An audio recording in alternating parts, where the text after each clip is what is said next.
आज हम हिंदी साहित्य के बीए भाग द्वितीय के विद्यार्थियों से प्रथम प्रश्न पत्र के अंतर्गत रीतिकाल पे चर्चा कर रहे हैं। इससे पहले अपन ने रीतिकाल के अंतर्गत रीतिकाल की धाराएं पढ़ी। रीतिबद्ध, रीतिसिद्ध एवं रीतिमुक्त 3 धाराएं प्रचलित थी इस काल में। इन 3 धाराओं में रीतिकालीन साहित्य को बांटा गया था।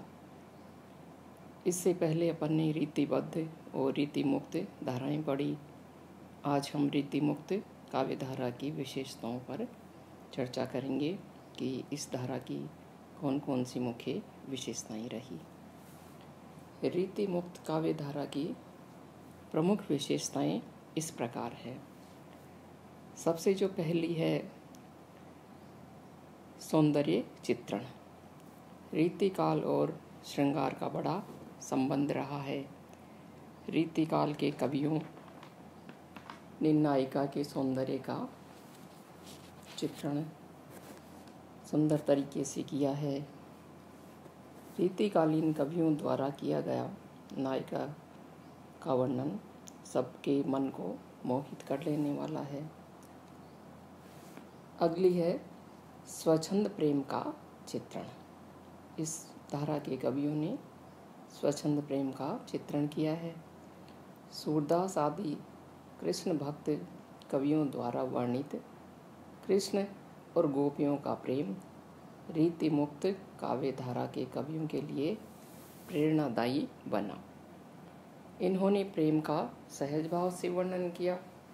इनके स्वच्छंद प्रेम वर्णन में कृत्रिमता नहीं दिखाई देती। अगली है विरह की प्रधानता। इस काल के कवियों में विरह की प्रधानता रही है। रीति मुक्त काव्य धारा के कवियों में विरह की प्रधानता मिलती है।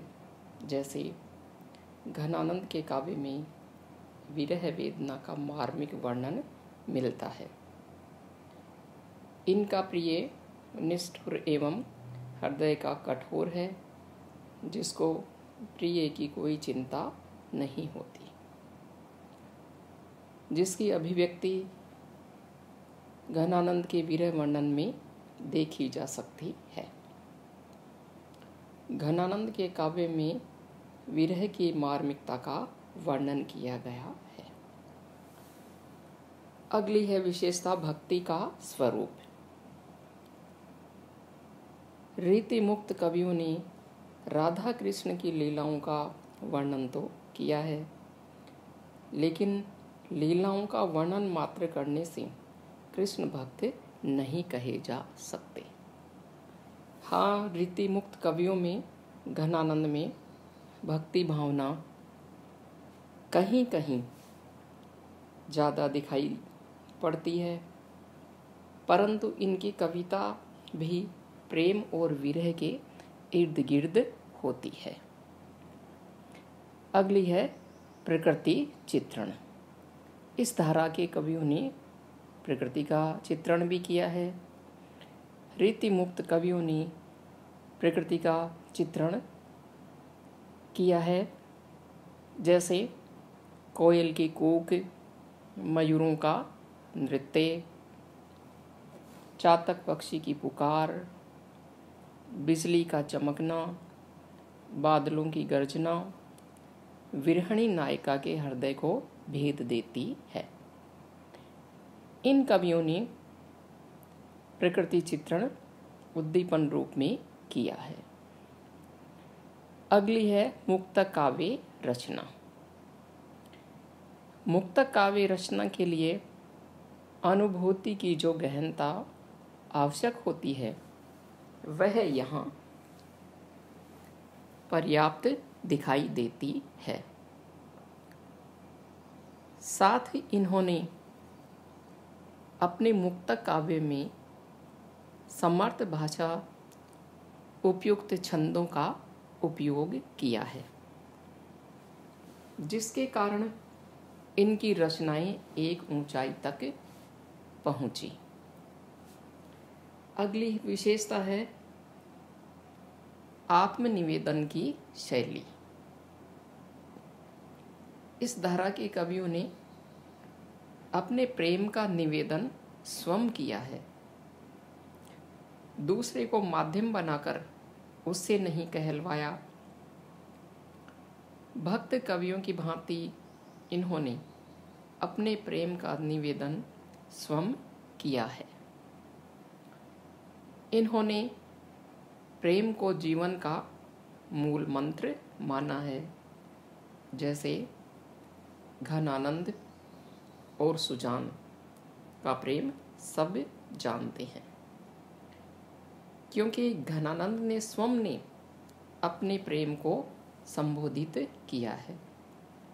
निष्कर्षतः रीतिबद्ध कवि जहाँ आचार्य बने रहे, काव्यांगों का निरूपण किया, आचार्य पद को बनाए रखा, वहीं रीति मुक्त काव्यधारा के कवियों ने आचार्यत्व और पांडित्य प्रदर्शन की प्रवृत्ति से मुक्त होकर अपने भावों एवं अनुभूतियों का वर्णन किया। इस प्रकार रीतिबद्ध कवि आचार्य ही बने रहे, लेकिन रीति मुक्त कवियों ने कवि धर्म का अच्छा पालन किया। वे अंत तक कवि ही बने रहे। ये थी विशेषताएं। अब जो अगली काव्यधारा है वह है रीति सिद्ध काव्यधारा।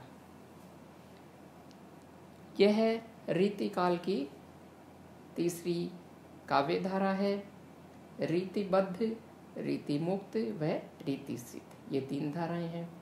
रीति सिद्ध काव्यधारा के कवियों ने अलंकार, नायिका भेद, रस आदि का निरूपण नहीं किया, परंतु इन्होंने काव्यांगों एवं रस को प्रमुख मानकर काव्य लेखन किया। इस काल के कवियों ने मुक्त काव्य की रचना की और इस धारा के कवि आद्यांत अर्थात प्रारंभ से लेकर अंत तक कवि ही बने रहे। ये आचार्य बनने की होड़ में नहीं पड़े और आचार्य नहीं बने। अब हम देख रहे हैं कि रीति सिद्ध कवि कौन कौन से हैं। रीति काल की इस धारा में सबसे पहले कवि बिहारी का नाम आता है। बिहारी की एकमात्र रचना सतसई है। इसमें रीतिकालीन प्रवृत्तियां सहज रूप से मिलती है। बिहारी की सतसई में श्रृंगार वर्णन भी मिलता है एवं भक्ति नीति का वर्णन भी इन्होंने किया है। इस धारा के कवियों में रसनिधि, सेनापति, बेनी आदि को भी लिया गया है। इन कवियों में श्रृंगार वर्णन मिलता है। तो ये थे इस धारा के मुख्य मुख्य कवि। अब हम चर्चा कर रहे हैं रीति सिद्ध काव्य की विशेषताओं पर। इस धारा के कवियों में मौलिकता है। इनकी व्यक्तिकता भी उभर कर आई है। चमत्कारपूर्ण वर्णन भी इनमें देखने को मिलता है। कवि प्रसिद्धि के लोभ में चमत्कारपूर्ण वर्णन भी किया है। ये थी पहली विशेषता। दूसरी है रीति सिद्ध काव्यधारा के कवियों ने किसी लक्षण ग्रंथ की रचना नहीं की, लेकिन ये भी रीतिबद्धता से मुक्त नहीं रह पाई।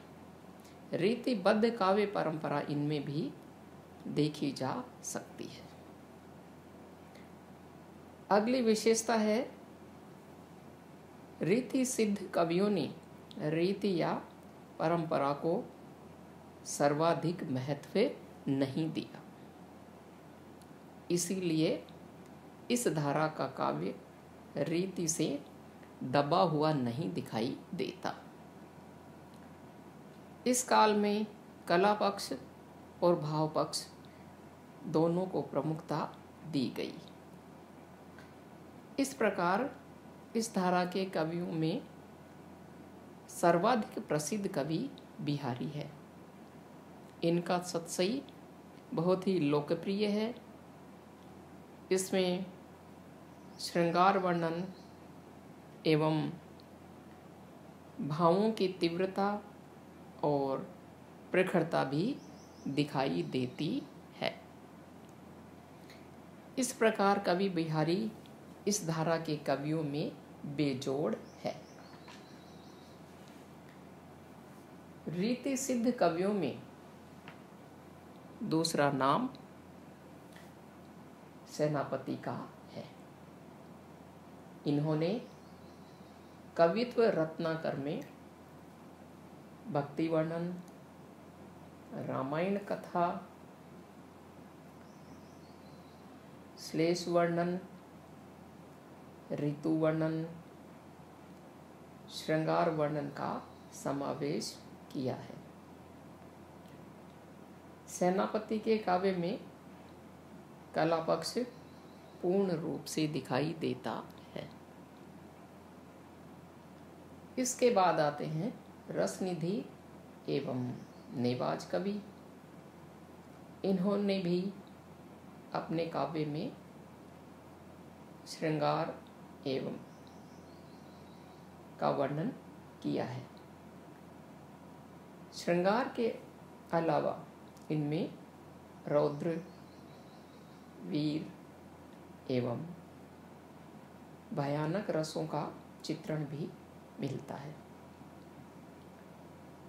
इस धारा के कवियों ने भक्ति एवं नीति से संबंधित रचनाएं भी लिखी। इनके काव्य में भावुकता, सहृदयता एवं ब्रज भाषा की माधुर्यता भी दिखाई देती है। इस प्रकार ये थी रीति सिद्ध काव्य धारा की अनेक विशेषताएं। इस प्रकार से हमने रीतिकाल की तीनों धाराएं,